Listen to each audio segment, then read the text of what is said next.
Sony ZV-E10 Mark II versus the Sony ZV-E10. After months of speculation, all kinds of rumors, people looking through people's laptops and doing all kind of illegal espionage stuff, it is finally here. We see what it looks like, and some people are happy, some people aren't. Well, in this video, I'm gonna tell you my recommendations on this new camera. I'm gonna talk to two groups of people. The first group is if you have never vlogged before, if you're looking to vlog and you're looking for a new camera, I'm gonna give you my recommendations. And if you're somebody who already has a camera, probably like the Sony ZV-E10, which I'm shooting on right now, I'm gonna give you guys my opinion as well. But let's first start with the original Sony ZV-E10. For those who don't know, and for those that are new to this channel, I've done probably 20 plus videos on the Sony ZV-E10. But if you don't know about this camera, it came out in 2021, right around this time in July.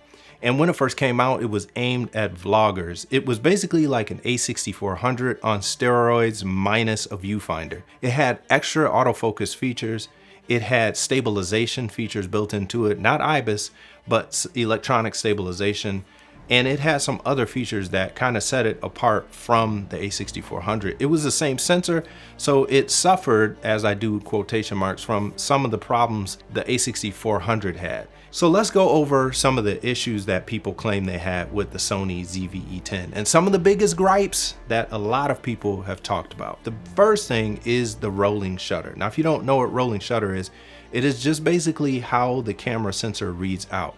What would happen is if you move the camera too fast, or if you do anything too quickly, like maybe my hands like this, it gets like a jello effect. I don't know if you can see that on camera, but it makes my hands look weird if I just do that too fast.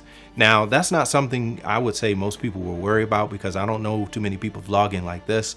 But for some people, it's a huge problem. Now, there are ways around this. So you could run this through some software called Catalyst Browse, and it will actually fix that. And a lot of the newer NLEs or your editing programs have things in there that allow you to fix rolling shutter. Now, the second big thing that people hated or had issues with the Sony ZV-E10 was the lack of in-body image stabilization, or IBIS for short. So what this means is that when you're holding the camera in front of you, or anytime the camera's in motion with you, there's no way to stabilize the image. But the ZV-E10 actually does have something that allows you to stabilize the image inside of the camera, and it uses gyroscopic data to do that.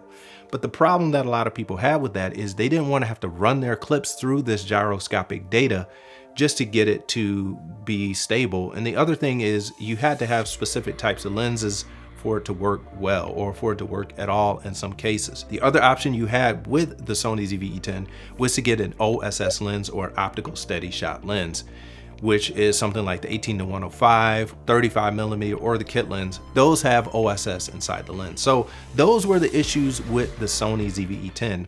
Now, the Mark II, people were hoping that it was going to solve these issues and just have a better all-around camera, and everybody was excited about it. But now it's here. So let's talk about the Mark II. So what's different in the Mark II versus this camera here? Well, it has a different sensor, similar to the sensor that's in, hold on, the Sony FX30. This is the Sony FX30 camera. Yeah, it's rigged out and things like that, but this is my Sony FX30. And it has the same sensor that is in the Mark II. It also shares the same sensor in the A6700 as well. Now, the benefit of these new sensors is a few things. The first thing with the Mark II is the fact that it has better rolling shutter. So it's a faster sensor readout, so you're not gonna get the jello effect. Now, it might be there a little bit, but if you see it at this point, then I don't know what to tell you. Maybe get something with global shutter. The other thing with this camera, the sensor that makes it better, is it does have IBIS. Now, the only thing with the Mark II is it actually doesn't have IBIS, and that makes a lot of people sad. Because why would they put it in the A6700 and the FX30, which all have the same sensors, but then drop out the IBIS out of the Mark II? And I think it's because, I don't know why, but it's just like that. So that is a major blow for the Mark II ZV-E10. But let's go over the features that this camera does have. Where's my phone at? So one of the first things is the new sensor. The new sensor that's in this camera is gonna have a faster readout, so it almost eliminates the rolling shutter issue, and that's a good thing. The other thing that it does is because it's a newer sensor, it enables you to shoot an S-Log in 422 10-bit. Now, if you don't know what that is, that's okay. That's just for if you want to record more information in your colors and things like that, and then later in post, you can do more with your footage. But if you're just a regular vlogger, that's not gonna be something you're really gonna pay attention to. That's for more of the people who are into other things. So just so you know that. Now, along with all of the shooting in the 10-bit 422 and the S-Log, you have LUT support as well. What a LUT is a lookup table, and that basically transforms your footage from one space to another so that you can see what you're looking at. Because when you're shooting an S-Log, everything looks washed out on your screen. But when you are looking at Rec 709, which is what you're watching now, everything is in its normal state, so you can see it clearly.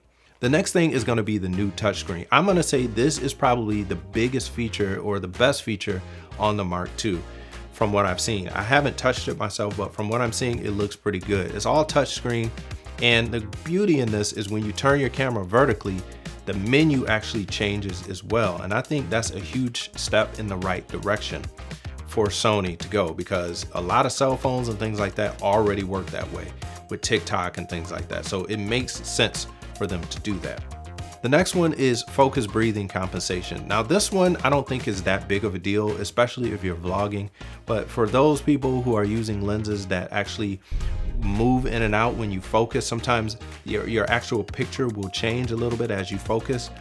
This will actually crop in on your image a bit so that when you're focusing, you don't get that breathing. But again, it does do a slight crop on your image, and I honestly don't think it's that big of a deal. I don't care. If you're vlogging, because we're not going for perfection. We're just going for quick, easy storytelling that the masses of people will want to watch. The next one is the new microphone. It's the 3 capsule microphone that's in the ZV-E10 Mark II.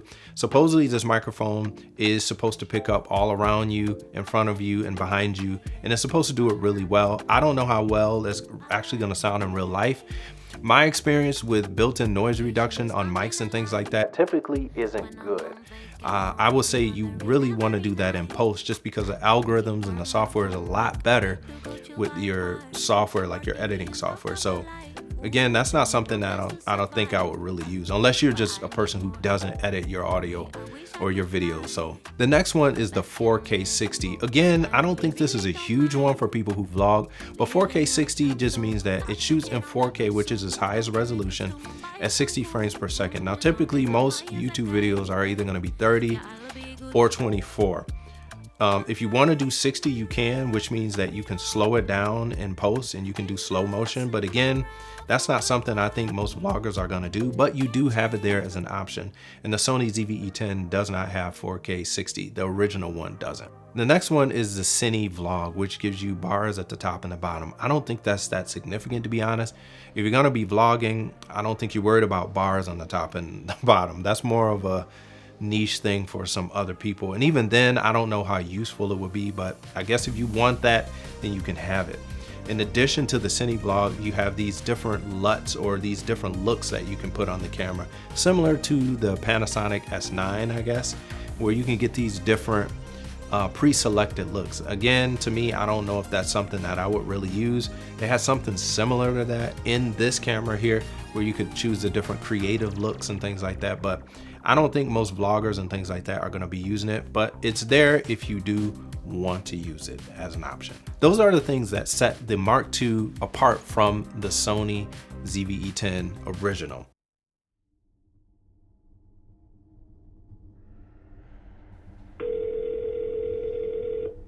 Hey Dave, are you there? Yeah. Okay, shut up.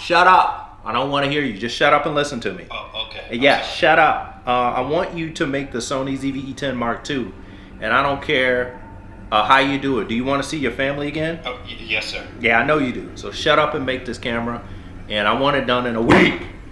1 week, you hear me? Get it done. Yes, sir. Now I'm going to go over the things that I think are negative towards the Mark II. And this is my list here. It's bigger, it's heavier, there's no mechanical shutter, no IBIS, and it's more expensive. So what does all that mean? Well, first of all, this is a vlogging camera, the Mark II.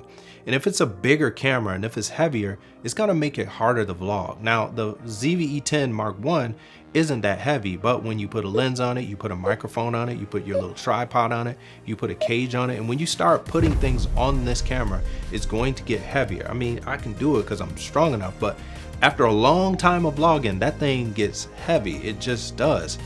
And the Mark II is significantly bigger because it has a bigger battery as well. So all of those things add to the weight of a vlogging camera. And I think that actually goes against what vlogging is about. Vlogging is about making it simple, lightweight, quick, and easy. And by having a bigger camera, you kind of defeat all of that. And it's harder. In the last few months, I've been to a couple places. I went to Canada and I went to California at VidCon, and I could tell you that what I used the most was this here. This, my cell phone, my iPhone 15 Pro Max. This shoots 10-bit 422 Apple log footage, and I can record directly onto an SSD. I already got my 3 camera lenses here, and I can shoot in the app, the Blackmagic camera app, and it looks really good. What a lot of people don't talk about when it comes to vlogging cameras is the convenience of them.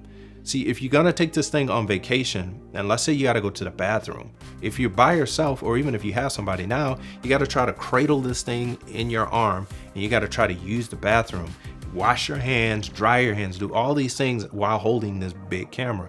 Whereas with this, I can shoot, and when I'm done, I stop, I throw it in my back pocket, I can use the bathroom, wash my hands, go eat, do what I wanna do. When I'm done, pull it right back out, start shooting again. Well, you can't do that with these cameras, and especially with the Mark II because it's bigger and it's heavier. The other downside to this is that there is no mechanical shutter. Now what that means is typically on a camera you have an actual moving shutter that goes past the sensor. Now that thing can move past the sensor really fast, and it freezes your frames when you're in photo mode. So you get rid of all of that and you're at the mercy of the sensor, which isn't that fast. It isn't as fast as a mechanical shutter. So that eliminates the possibility for you to use flash and use it effectively.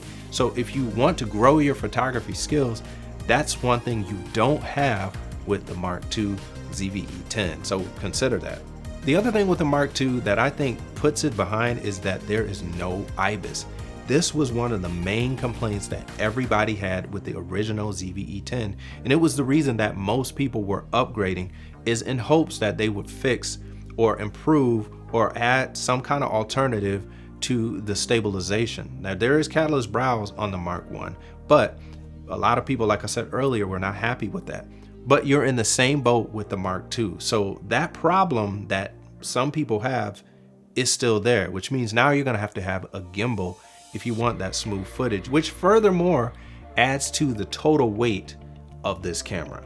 Now the last thing with this camera is the fact that it is expensive, more expensive than the original ZV-E10.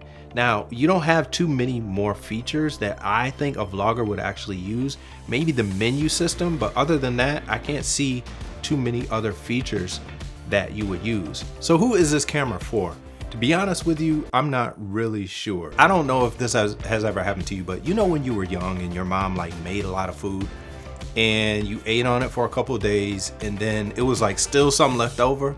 So she would take that food and like mix it in with something else to make like another meal. I kind of feel that that's the same thing that happened with the Mark II ZV-E10, because it literally takes the sensor from the FX30 and the 6700, which is capable of doing the same things, but then they take away the IBIS part of it. They just strip that down, and then they take the battery from the FX30 as well, put that in there, which that's a good thing.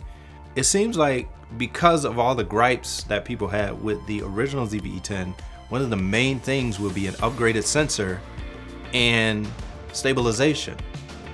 And then they could have just done away with the A6700 and put a viewfinder on the ZV-E10 and had just, that would have been a better camera. It would have replaced the 6700 and the ZV-E10, and then you would have just had the FX30 and the A6700.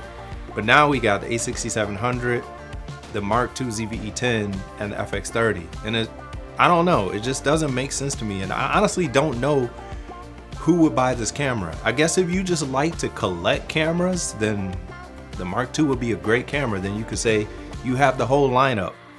I don't know who this camera is for because it's not really good in one area.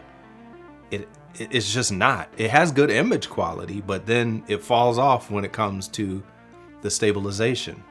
So, but that's the whole point of vlogging. Like, so I can't recommend this camera unless an update or something comes. I don't know, but I really don't understand who this camera is for and why anyone would buy it, to be honest with you.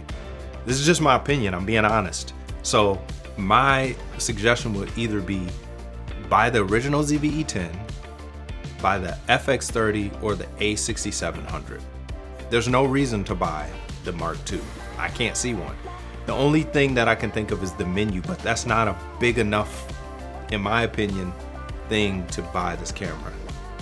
The other thing is, I don't know if this camera is gonna have issues down the line. Is it gonna overheat? I don't know.